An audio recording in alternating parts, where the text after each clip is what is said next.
know I'm late, but you getting the review any goddamn way, and I'm here. So let's get into it.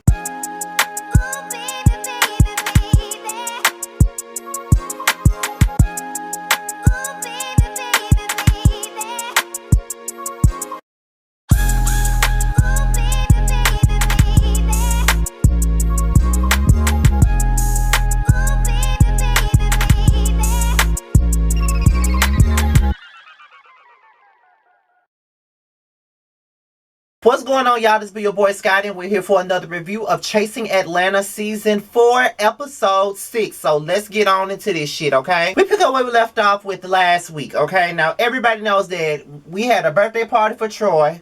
And then next thing you know, Oliver and Kendra get into it. And Kendra walks up on Oliver and say this. Bitch, do you really want this shit? Bitch, do you really want this shit? Woo! Baby, let me tell you something. As much as Kendra get on my damn nerves sometimes, she is unintentionally funny because that whole situation with, do you really want this shit? Do you really want this shit? She was looking at Oliver like, bitch, are you telling me you really want these hands, bitch? Is that what you telling me? Like, she looking like she fucking confused that this nigga act like he want the hands. I was so fucking tickled. Okay, it's just like how she walked her auntie ass up a few episodes ago while Troy was talking, and she walked up like, you can keep talking.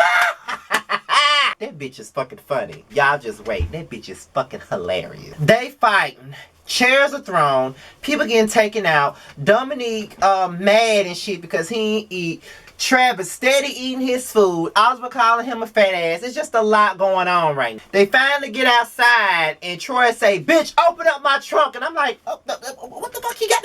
What the fuck he got in his trunk? He got the gun? Like, what the fuck he got in his trunk, child? Child, Troy had a damn tripod in his motherfucking trunk. And I think, if I'm not mistaken, he had some crutches in his trunk. Like, bitch, what the fuck you doing with a tripod in your trunk? And what the fuck you doing with some crutches in your trunk? If you had crutches. I guess he probably felt like, bitch, Kendra is a big bitch, and I got to knock that bitch over first before I put my hands on her. That's what I gotta do. And what was so funny about Troy when he got mad and was so pissed off at the fact that somebody put hands on him. Here go Troy, y'all. You gonna die. Oh, y'all gonna die. You gonna die. You're gonna die. You gonna die. Y'all gonna die. How you gonna kill him? How you gonna kill him with that tripod, bitch? That's how they gonna die, child. So after the whole melee with this whole situation, I think it's Oliver left, Travis left, Cameron left, Dominique, and Rico. They're all the ones that's left. And Oliver starts going on this Madam C.J. Walker speech about how we all gay black men. This is a platform. We're disrespecting people. Then this and that and the third. And he just saying that if she run up on him again, it's going to be this, it's going to be that. Oliver, girl, you are not about that life. You know you're not going to put your hands on nobody. So stop talking about what you're going to do. And on top of that, it's pretty clear of why you're not going to do what you're doing. And it's a smart thing to do. Being that you do have a lot of businesses. Well, not really businesses. Well, yeah, you got a lot of stuff going on. You have a lot going for yourself. And then you have a lot of bags in the works. And you cannot be on reality TV fighting. You just can't be on reality TV fighting and doing all this crazy shit. Okay, they'll let you get away with arguing with a bitch, but you cannot be on there fighting, because if you're on there fighting, people are not going to want to work with you, and they're going to think that you're a physical type person, and you don't want that on you. So therefore, no, you don't want to do that.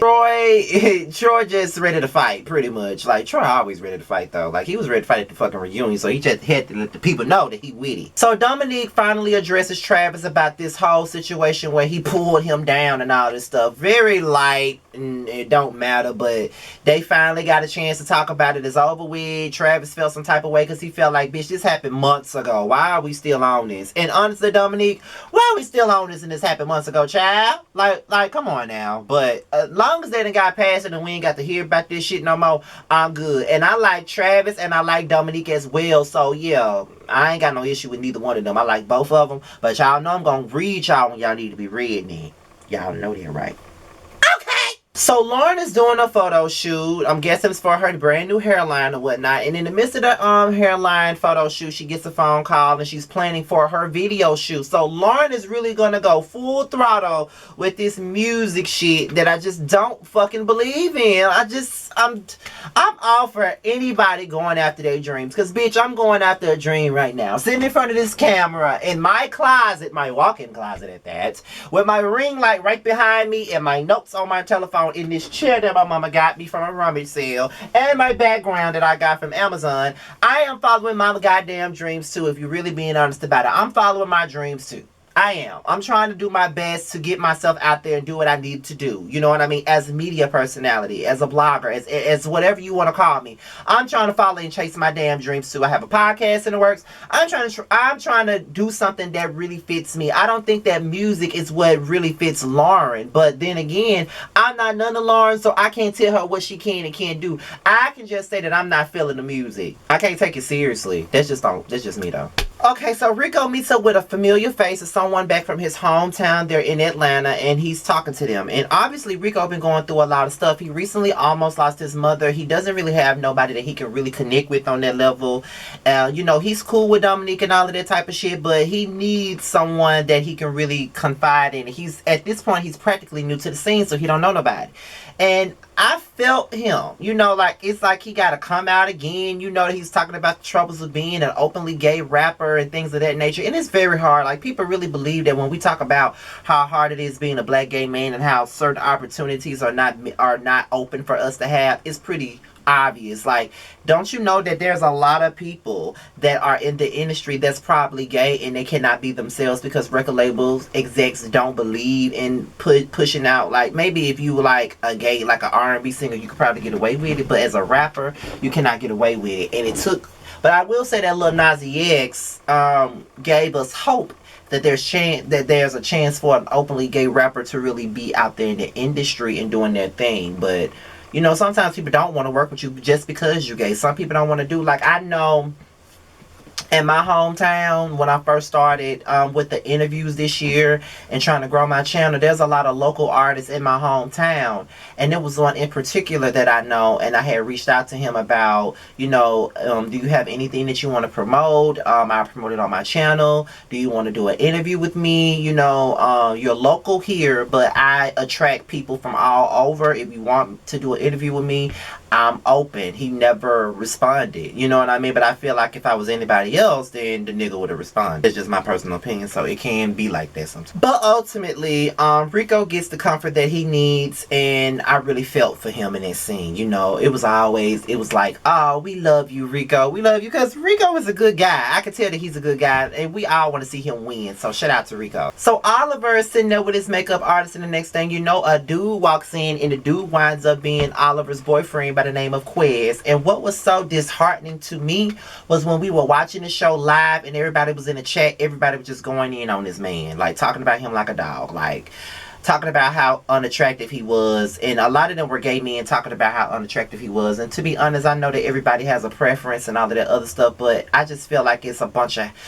like, Oliver has a man. And regardless of how you think he looked, Oliver got a man, and Oliver liked him, so obviously he was fine to him in his eyes. We are all ugly to somebody, because I'm ugly to most of the gay community anyway, and that's probably why I ain't got no fucking man, so therefore, I mean, whatever, you know what I mean? But I just found that to be, like, people can be so fucking mean sometimes.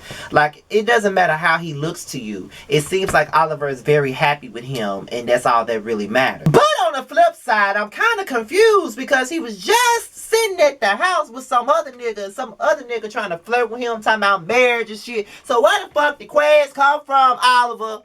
You gotta let me know where he came from. You gotta let me know where he came from, child, because that wasn't a good look. And then he started talking to Quez about his relationship with Q. And I'm just like, oh my God, how many times are we gonna talk about this, Oliver? At this point, you really need to reach out to Q. Or better yet, Q needs to reach out to Oliver so we can get past this little boo-boo that we're talking about, because it's too much. I'm tired of talking about it. Let's move on. Lauren is in the studio and Oliver comes in, and then they start talking about what happened at the party. And Oliver told Lauren that the whole edible arrangement thing really set the party off, and that's exactly where it went. And Lauren was like, who knew that some fucking fruit would get the party started? And Oliver was like, right. And I'm just like, so Lauren knew what the fuck she was doing, child. We already know that shit was shady as fuck, and you know Lauren is good for the shade, child. And then they start talking about how Kendra showed out and all of this other stuff, and you know, Lauren had her things to say about Kendra. I just need for Kendra, because Kendra been riding Oliver for quite some time now. It's time for Kendra to ride fucking Lauren and fucking Q at this point. It's time for them to get rolled, because I'm tired of poor little Oliver getting rolled by fucking Kendra every goddamn episode. I'm tired of it. Dominic and Anthony, they have a photo shoot. It's a cute photo shoot, as a matter of fact, a sexy little photo shoot at that. So, you know, and it's for their anniversary. So, shout out to Dominic and Anthony for having an anniversary. Child, I don't know what the fuck an anniversary is, child. It's just, I just don't know. So Cameron, Kendra, and Wayne, they arrive, and Dominique lets them know that he got a counselor so they can talk about their issues. Later on down the line, Travis arrives and all of that other stuff, so they sit down and they talk to a counselor, and Kendra starts to open up about her experience as a trans woman. And not only is she a trans woman, but she was also an escort, and I did not know that about her. And she was going in about that, and then she started saying how she knew that she was going to be a transgender when she was at the age of 12 and 13 years old. And this is the Kendra I want to see. Like, the softer, you know, vulnerable Kendra. The one that's keeping it real without being loud and boisterous and hood and somebody drunk auntie, all of that bullshit.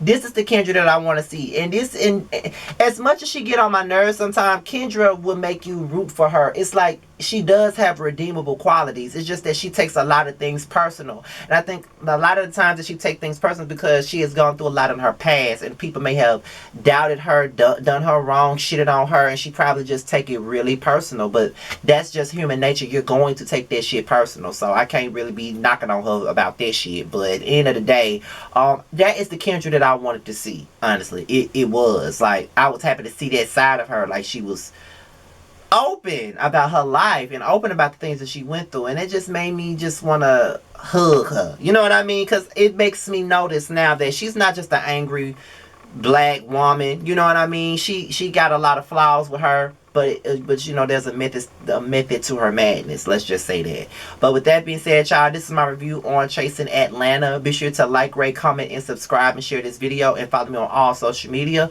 A quick reminder, just to let you guys know, if you don't know right now, you better know now. Me and Jamar will be doing an interview with Lil Kendra and Wayne DePayne next Thursday on my channel, on our show, The Prelude, at 9:30, 8:30 Central Time. That's 9:30, 8:30 Central Time, where me and Jamar will be doing The Prelude, and Kendra and Wayne will be guest appearing, and we will be interviewing them, getting into the juice, asking them all the questions, and it is what it is. So be sure to be on the lookout for that. We're very excited about this interview. With that being said, y'all, your boy is out of here. Peace out.